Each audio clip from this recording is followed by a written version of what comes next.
Mega times news బులెటిన్ల ముందుగా headlines. నూతన software కంపెనీని ప్రారంభించిన మంత్రులు పొన్నం ప్రభాకర్, శ్రీధర్ బాబు.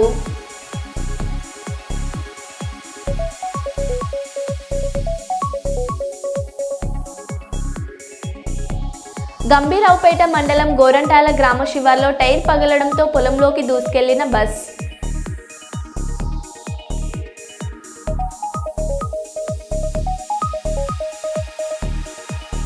మహాత్మా గాంధీకి నివాళులర్పిస్తూ బీహార్ సీఎం వింత ప్రవర్తన, దుమారం రేపుతున్న వీడియో.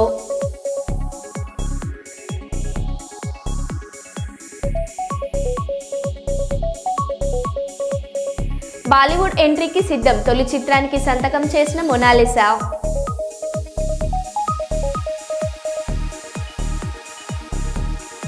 రోడ్డు భద్రతా మాసోత్సవాలలో భాగంగా వరంగల్ పోలీస్ కాలేజీ యూనివర్సిటీ విద్యార్థులు, నర్సింగ్ విద్యార్థుల ఆధ్వర్యంలో ఎంజిఎం సెంటర్ నుండి కేఎంసీ వరకు భారీ ర్యాలీ.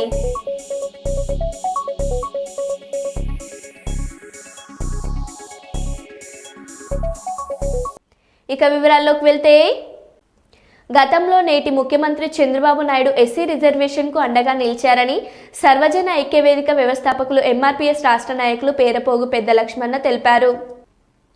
ఈ రోజు కర్నూలు మండలం బీతాండ్రపాడు గ్రామం తన నివాసం ముందు అంబేద్కర్ చిత్రపటానికి పూలమాలలు వేసి అంబేద్కర్ ఆశయాలను ప్రభుత్వం ప్రజలు కొనసాగించాలని కోరారు. ఈ సందర్భంగా పేరపోగు పెద్ద లక్ష్మణ మాట్లాడుతూ ఎస్సీ వర్గీకరణ అమలుకు చర్యలు తీసుకోవాలి, మాదిగలకు సాంఘిక సమానత్వం అందించాలి, మాదిగల వాటా మాదిగలకే దక్కాలి, 59 ఉపకులాలలో రిజర్వేషన్ ఫలాలు దళిత వర్గాలకు సమానంగా అందాలి, మాదిగ గల వాటా మాదిగలకే దక్కాలి, మాదిగలకు సాంఘిక సమానత్వం కావాలి, ఎస్సీ వర్గీకరణ అమలుతో అన్ని వర్గాల వారికి సమానంగా న్యాయం జరుగుతుంది, ఎస్సీ ఉపకులాల సామాజిక ఆర్థిక రాజకీయ విద్యా స్థితిగతులపై ప్రభుత్వ శాఖల వారీగా సమగ్ర వివరాలను ఖచ్చితంగా అంకెలను ప్రభుత్వ అధికారులు ఏకసభ్య కమిషన్ చైర్మన్ రాజీవ్ రంజన్ మాదిగలకు అన్ని రకాల సమానత్వంతో పాటు మాదిగల వాటా మాదిగలకు అందేలాగా చర్యలు తీసుకోవాలి. ఈ కార్యక్రమంలో ఎంఆర్పీఎస్ కర్నూలు నగర కన్వీనర్ మిసాల సుమలత, పేరపోగు లావణ్య, అర్జున్, అశోక్, వెంకటరాజు, విజయుడు, మాదన్న తదితరులు పాల్గొన్నారు.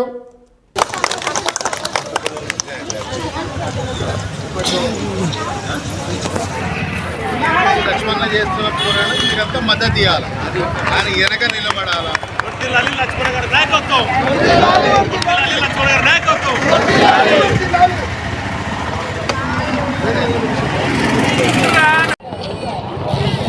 హలో,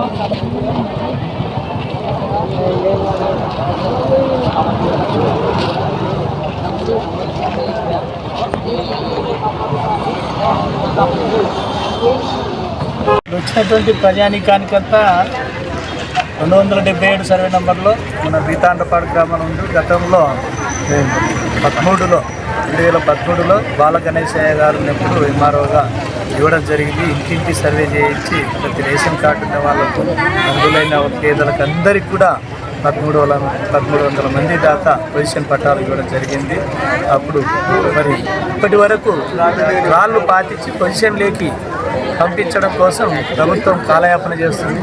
ప్రజాప్రతినిధులు కూడా అప్పట్లో మరి దానివల్ల దృష్టి కేంద్రీకరించక కొంత జాప్యం జరుగుతుంది. గతంలో ఉన్నటువంటి ఎమ్మెల్యే గారు వాళ్ళంతా ఇప్పుడు కూడా బొగ్గుల దస్తగిరి దృష్టికి తీసుకెళ్ళాం. మరి ఇప్పుడు ఉన్నటువంటి మన పెద్ద ఆయన శ్రీ బి విష్ణువర్ధన్ రెడ్డి గారి దృష్టికి కూడా తీసుకెళ్ళాం. ఆయన కూడా రాళ్ళు బాధించి ఇస్తామని చెప్పేసి హామీ ఇవ్వడం జరిగింది. ఈరోజు కూడా వచ్చేది ఉండింది. మరి కలెక్టర్ గారితో అందరితో మాట్లాడిన తర్వాత మనకి గ్రామానికి డేట్ ఇచ్చి చెప్పే వస్తాను లక్ష్మణ గారు అని చెప్పేసి చెప్పడం వల్లనే మనమంతా కూడా ఈరోజు మళ్ళీ అందరికీ ప్రజలకి హామీ ఇచ్చి మరి కొంచెం వెయిట్ చేయండి, ఖచ్చితంగా మనకి విష్ణువర్ధన్ రెడ్డి గారు కలెక్టర్ గారి ద్వారా మాట్లాడించి మన గ్రామానికి వచ్చి రాళ్ళు బాధిస్తామని చెప్పేసి కూడా హామీ ఇచ్చినారని చెప్పేసి వీళ్ళకందరూ కూడా మేము కూడా అభయం ఇచ్చింది. నాలో చివరి శ్వాస వరకు పేదల పక్షాన వారికి న్యాయం జరిగే వరకు కోట్లాడుతూనే ఉంటా అని మాజీ ఎమ్మెల్యే నరేందర్ పేర్కొన్నారు. BRS party working president KTR పిలుపు మేరకు వరంగల్ రైల్వే స్టేషన్ సమీపంలోని గాంధీజీ విగ్రహానికి మాజీ ఎమ్మెల్యే నరేందర్ నివాళులర్పించి అనంతరం నరేందర్ మాట్లాడుతూ 2023 అసెంబ్లీ ఎన్నికల్లో తెలంగాణ రాష్ట్రంలో అధికారంలోకి రావడానికి కాంగ్రెస్ పార్టీ రాహుల్ గాంధీ తెలంగాణ యువతకు 420 మోసపూరిత హామీలు ఇచ్చి అధికారంలోకి వచ్చి 420 రోజులు గడిచాయని అన్నారు. 100 రోజుల్లో ఇచ్చిన హామీలు అమలు చేస్తామని చెప్పి 420 రోజులైన హామీలు అమలు చేయకపోవడంలో కాంగ్రెస్ ప్రభుత్వం పూర్తిగా విఫలమైందని నరేందర్ తెలిపారు.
అసెంబ్లీ ఎన్నికల సందర్భంగా కాంగ్రెస్ పార్టీ ఎన్నికల కోసం ప్రజలకు ఇచ్చినటువంటి 6 గ్యారెంటీలు 420 హామీలు అలాంటి హామీలను కాంగ్రెస్ పార్టీ ఇచ్చి ప్రభుత్వంలోకి వచ్చి ఈరోజు విస్మరించి ప్రజలను నానా ఇబ్బందుల పాలు చేస్తూ ఇక్కట్ల పాలు చేస్తూ వాళ్ళను రోడ్ల పాలు చేసే దిశగా పోతున్న తరుణంలో టీఆర్ఎస్ పార్టీ రాష్ట్ర వర్కింగ్ ప్రెసిడెంట్ కేటీఆర్ గారి ఆదేశానుసారం ఈరోజు గాంధీ మహాత్ముని యొక్క వర్ధంతి సందర్భంగా కాంగ్రెస్ ప్రభుత్వం వచ్చి 420 రోజులు వచ్చిన సందర్భంగా వారు ఇచ్చినటువంటి 420 హామీలు ఏవైతే ఉన్నాయో 6 గ్యారెంటీలు ఏవైతే ఉన్నాయో అవి ప్రజలకు ఇచ్చిన హామీలను నెరవేర్చమని మా నిరసనను గాంధీ మహాత్మునికి మా రిప్రజెంటేషన్ కూడా ఇవ్వడం జరిగింది. కాబట్టి ఈ రిప్రజెంటేషన్కు గాంధీ మహాత్ముడు అన్న వాళ్ళకు బుద్ధి చెప్పాలి. తెల్లారులైతే వాళ్ళ జాతీయ నాయకత్వం ట్యాగ్ పెట్టుకుంటారు గాంధీ అని చెప్పి మరి ఆఖరికి ఆ గాంధీ గారికి మా రిప్రజెంటేషన్ ఇవ్వడం జరిగింది. ఖచ్చితంగా ప్రజల కోసం ప్రజలకు ఇచ్చిన హామీలను తప్పుతున్నారు కాబట్టి ఈ హామీల విషయంలో మా పోరాటం ఆగదు.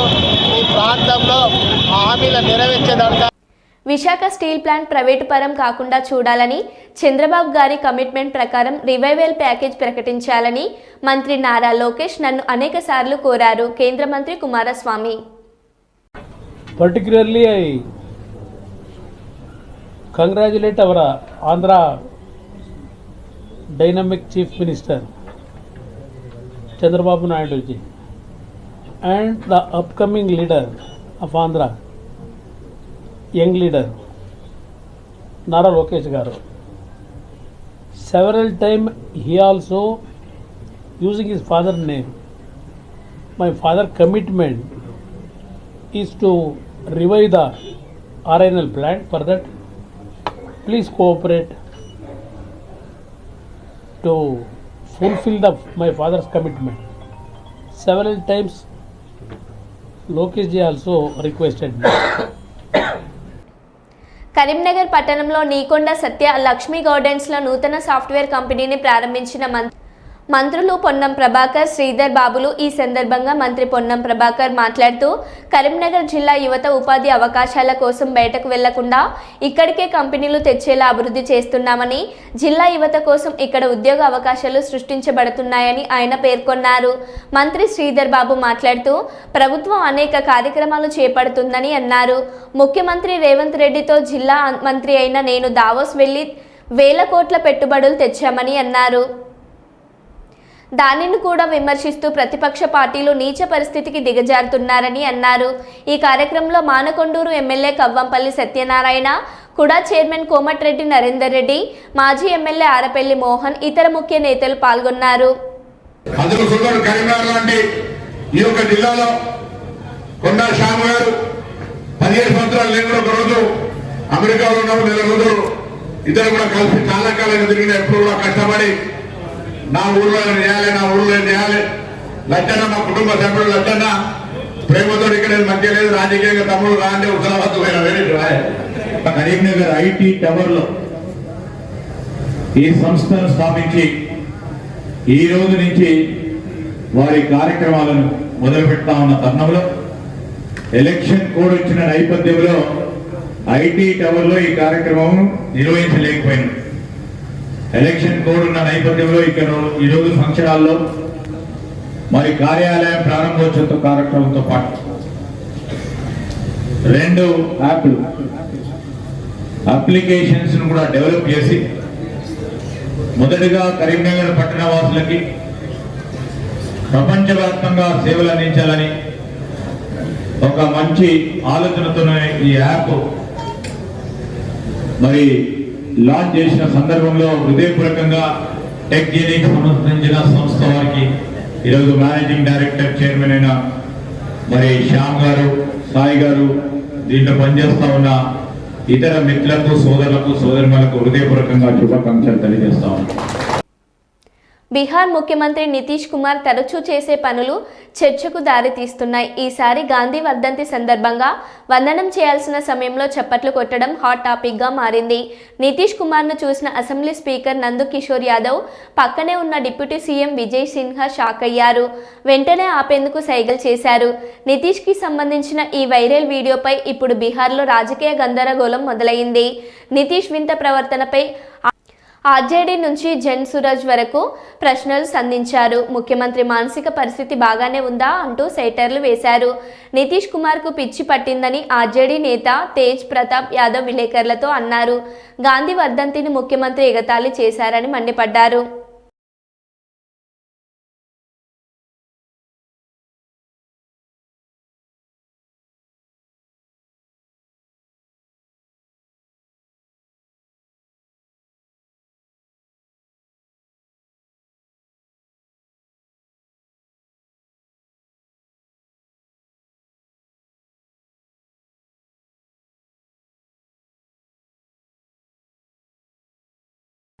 శ్రీ కన్యక పరమేశ్వరి అమ్మవారికి పట్టు వస్త్రాలను సమర్పించిన రాష్ట్ర అర్బన్ ఫైనాన్స్ మరియు infrastructure development corporation chairman Anakapalli నియోజకవర్గ టీడీపీ ఇన్ఛార్జ్ మరియు మాజీ శాసనసభ్యులు పీల గోవింద సత్యనారాయణ, రాష్ట్ర గౌరవ కార్పొరేషన్ చైర్మన్ మల్ల సురేంద్ర శ్రీ కన్యక పరమేశ్వరి అమ్మవారి ఆత్మార్పణ దినోత్సవం సందర్భంగా అనకాపల్లి పట్టణంలో శ్రీ కన్యక పరమేశ్వరి దేవాలయంలో అమ్మవారిని వారు దర్శించుకుని ప్రత్యేక పూజలు నిర్వహించారు. ఈ సందర్భంగా అమ్మవారికి ఆయన పట్టు వస్త్రాలను సమర్పించారు. అంతకుముందు ఆలయ కమిటీ సభ్యులు వారికి ఘన స్వాగతం పలికారు. ఈ కార్యక్రమంలో కూటమి శ్రేణులు పాల్గొన్నారు.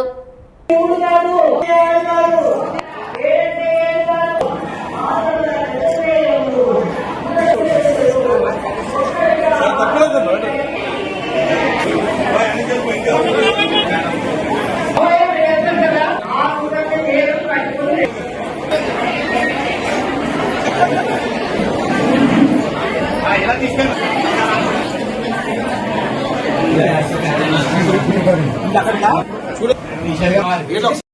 కామేష్ గారు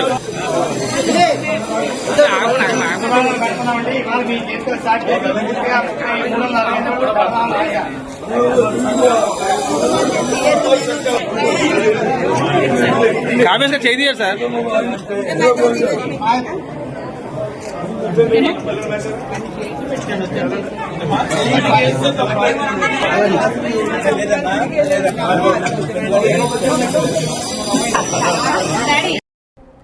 వరంగల్ జిల్లా కేంద్రంగా తెలంగాణ సినీ పరిశ్రమ ఏర్పాటు చేయాలని మురళీధర్ దేశ్ పాండే ప్రభుత్వానికి విజ్ఞప్తి చేశారు.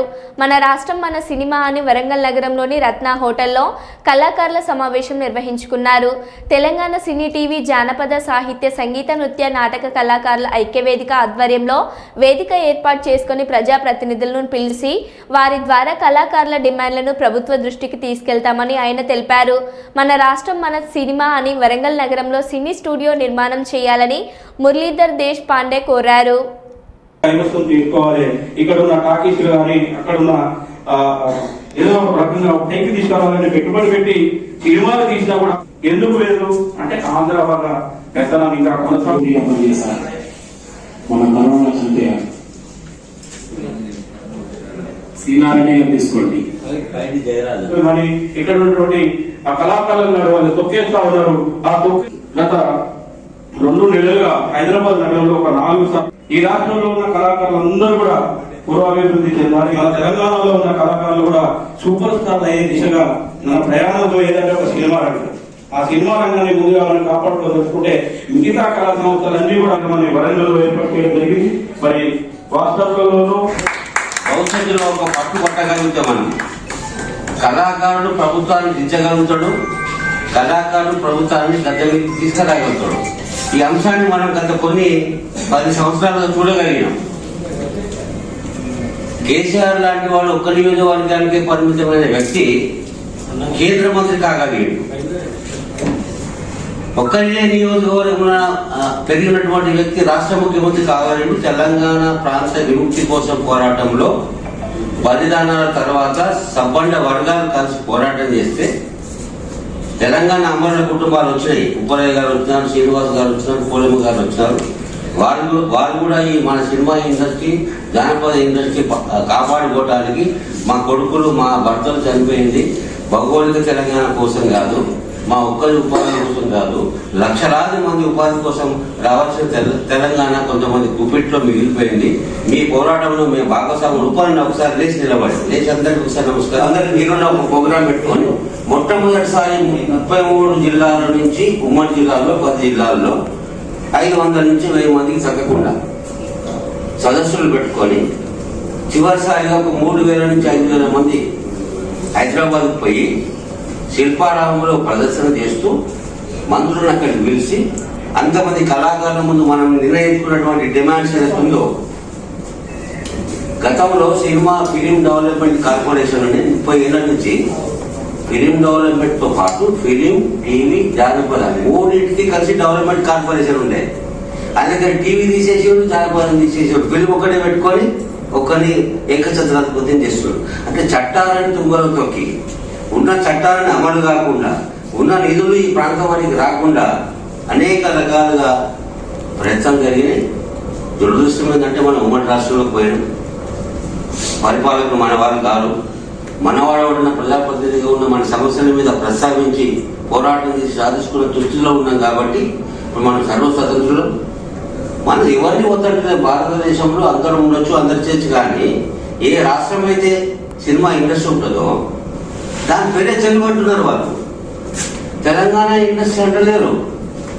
తెలుగు రాష్ట్రాలు, తెలుగు సినిమా, తెలుగు ముఖ్యమంత్రులు, తెలుగు భాష, తెలుగు రాష్ట్రాలలో వర్షం పడ్డది, తెలుగు రాష్ట్రాలలో దుబ్బులేని అంటుంది. కానీ తెచ్చుకున్న తెలంగాణ రాష్ట్రానికి ఆంధ్ర రాష్ట్రానికి ఏం సంబంధం? భౌగోళికంగా విడిపోయినాం. ఎన్ని రాష్ట్రాలు ఉన్నాయో దేశంలో అన్ని రాష్ట్రాలకి ప్రభుత్వం వచ్చింది. తెలంగాణ ముఖ్యమంత్రి అంటే తెలుగు ముఖ్యమంత్రి అనేది కదా. ఒక ఒక సినిమా ఇండస్ట్రీ మాత్రం తెలుగు పేరు మీద, భాష పేరు మీద ఇంకా కలిపే ఒక కుట్ర అని, ఆ కుట్ర కోణాన్ని భగ్నం కొట్టాల్సి ఉన్నది. ఎవరిని వెళ్ళమందామా, ఎవరిని పోమందా కాదు. భారతదేశంలో పౌరుడు ఇప్పుడు మనవాడు కూడా బీహార్లో పోతాడు, వాడు కూడా బీహార్ పోతాడు. పిఠాపురం రూరల్ పోలీస్ స్టేషన్ పరిధిలోని రాపర్తి సెంటర్లో గ్రామస్తులకు సైబర్ క్రైమ్, రోడ్డు యాక్సిడెంట్లు, మాదక ద్రవ్యాల వినియోగం, వాటి అనర్థాలపై అవగాహన కార్యక్రమం ఏర్పాటు చేయడమైనది. వాహనాల తనిఖీ నిర్వహించి జరిమానా విధించడమైనది. వాహనాలు నడిపేవారు అన్ని డాక్యుమెంట్లు, RC, insurance, pollution, driving licence కలిగి ఉండాలని, మైనర్లకు వాహనాలు ఇవ్వరాదని, మద్యం సేవించి వాహనాలు నడపరాదని పిఠాపురం రూరల్ ఎస్ఐ గారు వాహన చోదకులను కోరడమైనది. ఏం చేస్తారని కాల్ చేస్తాడు పోలీసు, తిరుగుతాను వచ్చినా ఉంటాడు, వీడియో కాల్ చేస్తాడు అన్నమాట. నేను ముంబై పోలీసుని లేకపోతే ఈడీ పోలీసుని అని చెప్తాడు, లేకపోతే ఈ రాజస్థాన్ పోలీసుని అంటాడు, లేకపోతే సిబిఐ నుంచి కాల్ చేస్తున్నాను అంటాడు. ఆడు మనల్ని ఏ రకంగా భయపెడతాడంటే ఫస్ట్ నీ క్రెడెన్షియల్స్ అడుగుతాడు. నువ్వు ఏ మాత్రం ఆధార్ కార్డులో పెట్టావు, దాని మీద ఒక సర్టిఫికేట్ రెడీ చేసేస్తాడు. నువ్వు ఫలానా కేసులో నీ పేరు ఉన్నది, ఫలానా గంజాయి ట్రాన్స్పోర్టేషన్లో నీ పేరు వచ్చింది అని చెప్తాను. ప్రతి ఒక్కరూ ట్రాఫిక్ నియమాలు పాటిస్తూ వాహనాలు నడపాలని వరంగల్ ట్రాఫిక్ సిఐ రామకృష్ణ అన్నారు. రోడ్డు భద్రతా మాసా ఉత్సవాలు ముగింపులో నెహ్రూ యువజన కేంద్రం ఆధ్వర్యంలో జీడబ్ల్యూఎంసీ ఆఫీస్ నుండి ఎంజీఎం సెంటర్ వరకు తాళ్ళ పద్మావతి ఫార్మసీ కళాశాల విద్యార్థులతో ర్యాలీ నిర్వహించి ఎంజీఎం సెంటర్లో మానవహారం నిర్వహించినారు.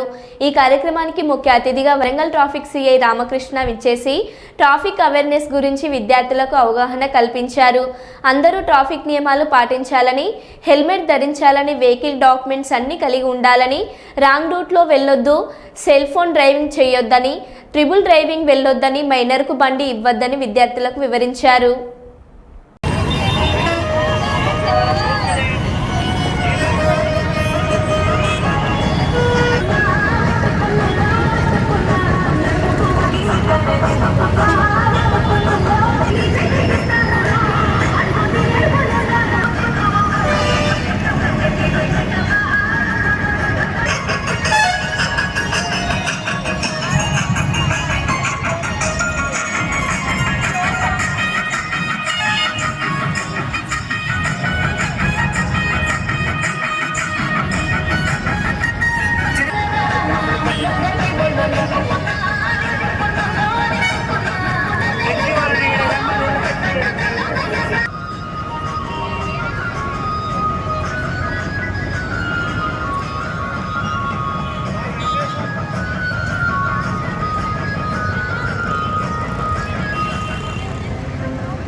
జాతీయ రోడ్డు భద్రతా మాసోత్సవం సందర్భంగా ఈరోజు మన తాళ్ళ పద్మావతి ఫార్మసీ కాలేజ్ ప్రిన్సిపల్ గారు మరియు ఎన్వైకే దేవిలాల్ గారు వీళ్ళ ఆధ్వర్యంలో మన ట్రాఫిక్ అవేర్నెస్ ప్రోగ్రాం నిర్వహించడం జరిగింది.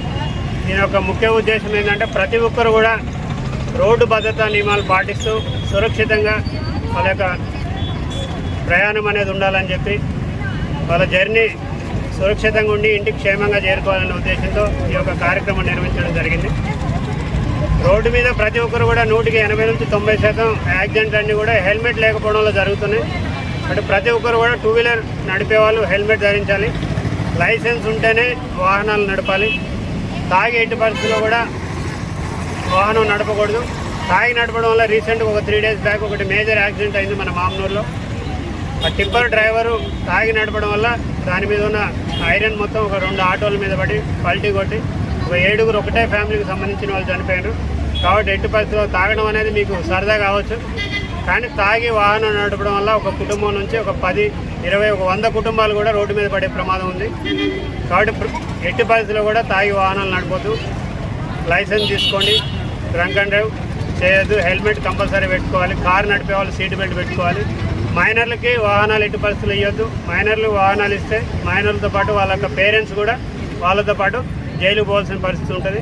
కాబట్టి ప్రతి ఒక్కరు కూడా ఈ రోడ్డు భద్రతా మాసోత్సవంలో కొంత అవేర్నెస్ కలిగించుకొని రోడ్డు భద్రతా నియమాలు, ట్రాఫిక్ నియమాలు పాటిస్తూ క్షేమంగా అందరూ కూడా ఇంటికి చేరుకోవాలని చెప్పి వారికి మనం గంభీరావుపేట మండలం గోరంటాల గ్రామ శివార్లో టైరు పగలడంతో పొలంలోకి దూసుకెళ్లిన బస్.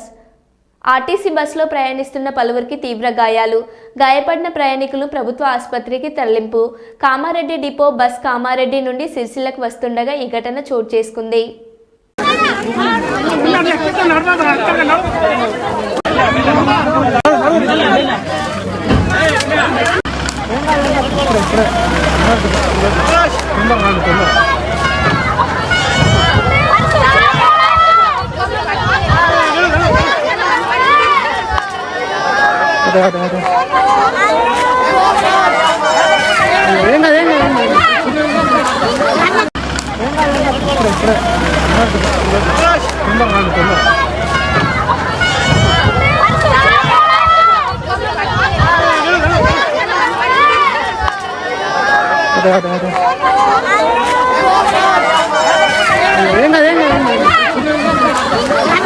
మరో బులెటిన్లో మళ్ళీ కలుద్దాం. Stay tune.